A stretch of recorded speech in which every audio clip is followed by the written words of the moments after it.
एक सफ़ेद संगमरमर का ताज जो दुनिया के 7 अजूबों में शामिल है। एक ऐसी यादगार जो प्यार की मिसाल के रूप में पूजी जाती है। लेकिन कुछ लोग कहते हैं कि ताजमहल एक कब्रिस्तान नहीं बल्कि एक प्राचीन शिव मंदिर है। तेजो महल है तो सच क्या है आखिर? आज हम किसी इमोशन, किसी प्रोपेगेंडा, किसी रिलीजन के बारे में बात नहीं करेंगे। आज हम फैक्ट्स पे बात करेंगे, हिस्ट्री के दोनों पहलू को देखेंगे, डॉक्यूमेंट्स, आर्गुमेंट्स और असली एविडेंस के साथ। तो यार हो जाइए, एक सिंपल कहानी नहीं है, ये भारत के इतिहास का सबसे बड़ा ग्रे जोन है। चलिए हम सबसे पहले समझते हैं उस कहानी को जो हमें स्कूलों में किताबी भाषा में समझाई जाती है। साल था 1631। मुगल सम्राट शाहजहां अपने सबसे पसंदीदा बेगम के साथ यानी मुमताज महल के साथ एक मिलिट्री कैंपेन पे थे और इसी दौरान मुमताज महल ने अपने 14वें बच्चों को जन्म दिया और कुछ ही घंटों बाद उनका देहांत हो जाता है। कहते हैं शाहजहां इतनी शौक में चला गया था कि वो 1 साल तक अपने दरबार में कोई भी शाही उत्सव नहीं रखा और उस दर्द से पैदा हुआ एक सपना, एक ऐसा मकबरा बनवाना जो न सिर्फ उनकी बेगम को याद को जिंदा रखे बल्कि दुनिया के लिए ये मोहब्बत का निशान बन जाए। अगले साल यानी 1632 में ही ताजमहल का निर्माण हुआ और इस प्रोजेक्ट में 22 साल का समय लगा और कहते हैं कि इसका काम 1653 के आसपास खत्म हुआ था। कंस्ट्रक्शन में लगभग 20 से ज्यादा मजदूर मौजूद थे, कारीगर, कैलीग्राफर्स, स्टोन वर्कर्स और भी आर्टिसंस ने वहाँ पे हिस्सा लिया था। ये लोग सिर्फ भारत से नहीं थे, ये लोग ईरान, सेंट्रल एशिया और तुर्की से भी लाए गए थे। मेन आर्किटेक्ट था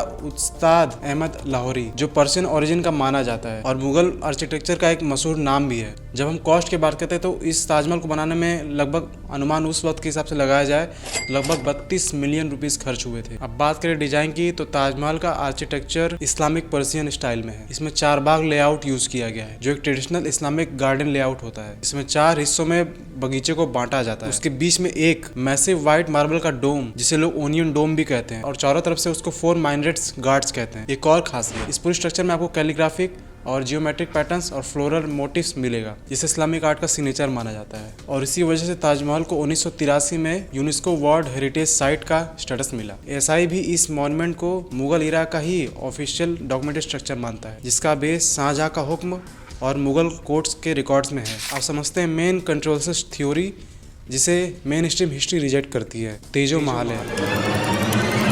जहाँ एक तरफ ताजमहल को शाहजहां का बनाया हुआ मकबरा माना जाता है, वहीं दूसरी तरफ एक थ्योरी है जो कहती है ताजमहल असल में एक शिव मंदिर था, लॉर्ड शिवा तेजो महल है।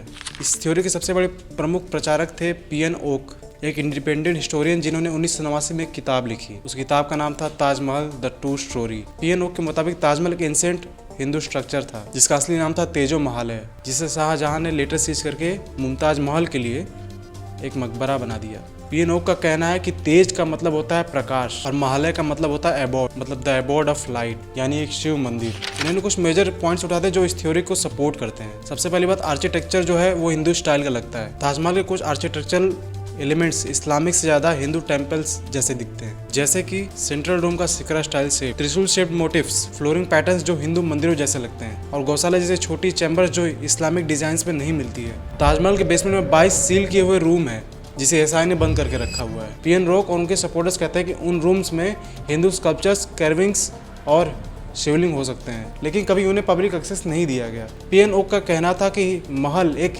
शुद्ध हिंदी संस्कृत शब्द है जो मुस्लिम आर्किटेक्चर में कभी यूज नहीं होता है। मुस्लिम रूल्स अपने मॉन्यूमेंट्स को दरगाह, मकबरा, मस्जिद या टॉम कहते हैं, महल नहीं।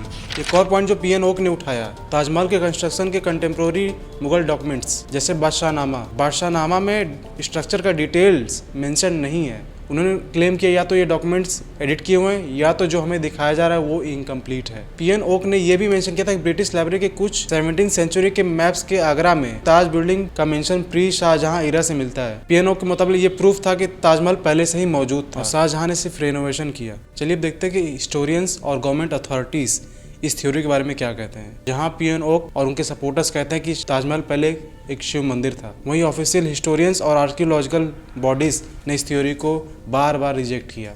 आर्कियोलॉजिकल ऑफ इंडिया यानी एएसआई, जो इंडिया की सबसे बड़ी आर्कियोलॉजिकल बॉडी है, उन्होंने क्लियर कहा कि ताजमहल का design, layout, construction pure Mughal architecture का एग्जाम्पल है। एएसआई के मुताबिक इसमें जो एलिमेंट्स है, 4 bagh style garden, white marble cladding, onion shape dome, calligraphy in Arabic, minarets on 4 corners, symmetry based design, ये सब पर्शियन इस्लामिक आर्किटेक्चरल एलिमेंट्स है जो मुगल मॉन्यूमेंट्स में कॉमन थे, जैसे हुमायूं का मकबरा, फतेहपुर सिकरी, जामा मस्जिद। इनमें से कोई भी एलिमेंट हिंदू टेम्पलेट आर्किटेक्चरल से मैच नहीं करता है, ऐसा एएसआई का कहना है। जब पीएन ओक की किताब द ट्रू स्टोरी पब्लिश हुई थी तब कई रियोनर हिस्टोरियंस ने इस थ्योरी को क्रिटिसाइज किया, जैसे रामनाथ मुगल के आर्किटेक्चर एक्सपर्ट ने कहा, पीएनओ का काम मोस्टली कल्पना करना है जिसमें हिस्टोरिकल एविडेंस का बेस नहीं है। सतीश चंद्र और इरफान हबीब जैसे हिस्टोरियंस ने भी कहा, ताजमहल का रिकॉर्ड कंस्ट्रक्शन हिस्ट्री में डॉक्यूमेंटेड है, इसमें इमेजिनेशन की जगह नहीं बनती है। पीएनओ के सपोर्टर्स ने ताजमहल के ऊपर कोर्ट केस भी दाखिल किया था, लेकिन 2017 में सुप्रीम कोर्ट ने क्लियर वर्डिक्ट दिया,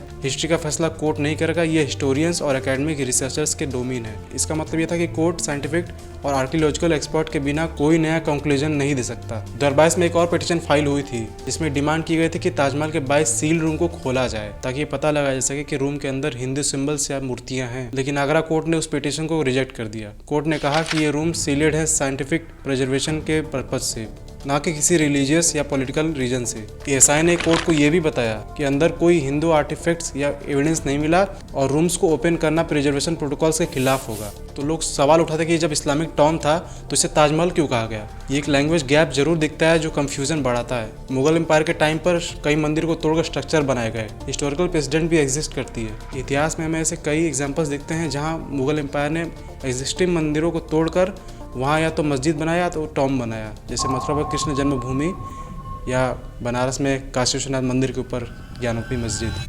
लेकिन दूसरी तरफ लोगों के डाउट्स इस वजह से भी बढ़ते जा रहे हैं क्योंकि वो ताजमहल के 22 सील किए हुए रूम जो आज तक पब्लिक ने नहीं देखा है। लोग पूछते हैं उनमें क्या है, क्या अंदर कोई हिंदू सिंबल्स हो सकते हैं या मूर्तियां हो सकती हैं या प्राचीन कैविंग्स हो सकती हैं या सिर्फ इन्हें प्रिजर्वेशन के लिए बंद रखा गया है। जब तक इन रूम्स को साइंटिफिकली एक्सप्लोर नहीं किया जाता स्पेकुलेशन जिंदा रहेगा, सच चाहे कुछ भी हो। हमें अपनी हिस्ट्री के हर पेज को पढ़ना है, इसलिए जब तक सील रूम्स ओपन नहीं किया जाते, carbon dating, ground penetrating radar जैसे टूल से एनालिसिस नहीं होता, आर्कियोलॉजिकल ट्रांसपेरेंसी नहीं होती, तब तक हमें सिर्फ एक काम करना चाहिए, न्यूट्रल दिमाग से सोचना, प्रोपेगेंडा से दूर रहना, ना ब्लाइंडली बिलीव करना, ना ब्लाइंडली रिजेक्ट करना। हमारी जिम्मेदारी सिर्फ इतनी है कि हमें हिस्ट्री के हर पेज को पढ़ के देखना है बिना किसी झुकाव के, क्योंकि जब भी हम सच को सिर्फ एक एंगल से देखते हैं तो या तो ट्रूथ अधूरा होता है या तो प्रोपेगेंडा जीत जाता है। मैं यहाँ किसी का ना तो इंसल्ट कर रहा हूँ ना किसी का मैं सपोर्टर हूँ, मैं सिर्फ हिस्ट्री का सच समझना चाहता हूँ जैसे कि आप। तो अब सवाल उठता है कि सच क्या है, ताजमहल एक मोहब्बत की मिसाल है या लूट ली गई विरासत। शायद हमारे किताबों ने सिर्फ एक वर्जन दिखाया है। जब तक साइंटिफिक इन्वेस्टिगेशन नहीं होती तब तक हमें फैक्ट के बेस पे ही सोचना होगा। तो आप क्या सोच रहे हैं, ताजमहल एक मंदिर था या मकबरा? मुझे